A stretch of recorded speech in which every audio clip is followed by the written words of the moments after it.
Shocking news! You that most Canadians in their 50s and even 60s don't have enough saved to retire comfortably? You might think you're behind, but what if you're actually ahead of the curve?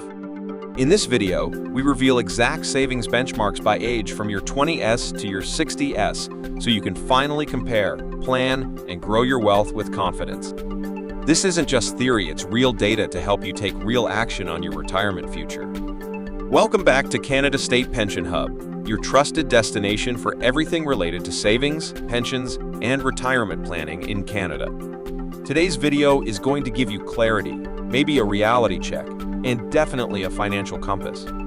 We're diving into real numbers, how much Canadians are saving by age, and more importantly, how you can use this data to measure, improve, and master your personal finances. Let's start with a simple truth. If you want to make progress in any goal, whether it's fitness, weight loss, or finance, you need to measure where you are. Comparing your savings to national benchmarks is like stepping on your financial scale. And once you know where you stand compared to others, you either get a wake-up call or a much-needed sense of peace. If you're someone who constantly worries about saving enough, even if you're doing well, you're not alone. Seeing the numbers clearly can help you break out of that stress loop. Let's walk through the averages and medians by age group and see what they really tell us. Under 35, building the foundation. Let's meet the average Canadian couple in their early 30s. They're juggling rent, student loans, daycare costs, and takeout meals. The median single Canadian under 35 has saved just over $36,000. For couples, it's around $62,700. But the average numbers are skewed higher due to wealthy outliers, so stick with the medians to benchmark yourself. Savings grew steadily from 2005 to 2016, thanks to a strong economy and the launch of the TFSA. But since then, progress has slowed, especially for families. High living costs and stagnant wages are likely to blame. If you're under these numbers, don't panic. But know this, the sooner you start, the more time your savings have to grow through compound interest. Try aiming for 50% above the median if you want to build a strong financial buffer. Ages 35 to 44, the pressure years. By their early 40s, most Canadians are earning more but spending more too. The median single has saved around $81,500, and families are at $139,000. That's an increase, but not a dramatic one. In fact, from 2016 to 2023, family medians barely budged, growing just $2,000.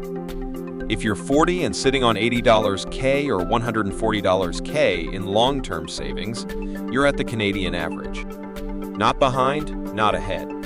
Now is the time to ask tough questions. Will that amount be enough by age 65? Could it last 25 plus years in retirement? This is the decade where saving momentum matters most. Without it, you may find yourself at 50 with no significant change. Ages 45 to 54, the wake-up phase.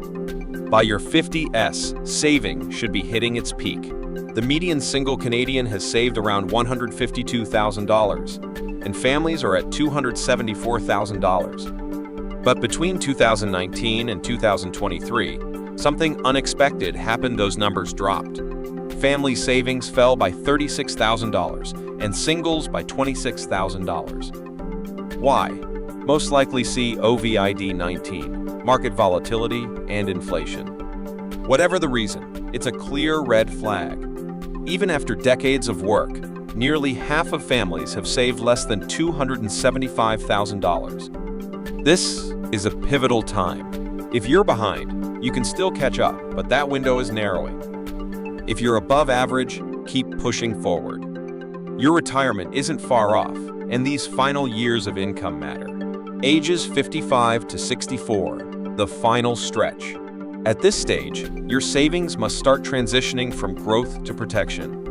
Median savings for singles sit at $270,000, while families are around $490,000. While these are the highest medians on the list, they haven't grown much in recent years, and that's concerning. Retirees today face higher inflation, longer life expectancy, and unpredictable markets. $500,000 might sound like a lot, but stretched over 25 or 30 years, it might not be enough. Singles in this group are especially vulnerable. With fewer income splitting options and no partner to share costs, their financial path is steeper. 65 and older, the drawdown year. Finally, we look at Canadians aged 65 and above. Most are retired, living off CPPO AS and withdrawals from their RIFs and TFSA. The median retired single has about $227,000 saved, and families are around $442,000. These numbers reflect decades of work, but they haven't grown significantly in the past decade. That's not surprising. This is the phase where savings shrink. What matters most now is how you draw down those savings when you take CPP and whether your financial plan can truly last. Home ownership, healthcare costs, and whether adult children still need support are all factors that complicate retirement. What it all means for you. So, how do you compare to the national averages? If you're ahead, stay disciplined. If you're behind, don't panic, but don't delay either. The key is to start where you are and move forward with purpose. Whether you're 30 or 65, it's never too late to align your money with your goals. Knowing these benchmarks gives you power. You can finally stop guessing and start planning. If you're ready for expert help, Canada State Pension Hub is here for you. We break down the numbers, offer tools, and help you navigate your pension and retirement strategy step by step. You don't have to do this alone. Thanks for watching. Make sure to like this video, subscribe to the channel, and turn on notifications so you never miss an update on pensions, CPPO, AS, and retirement savings in Canada.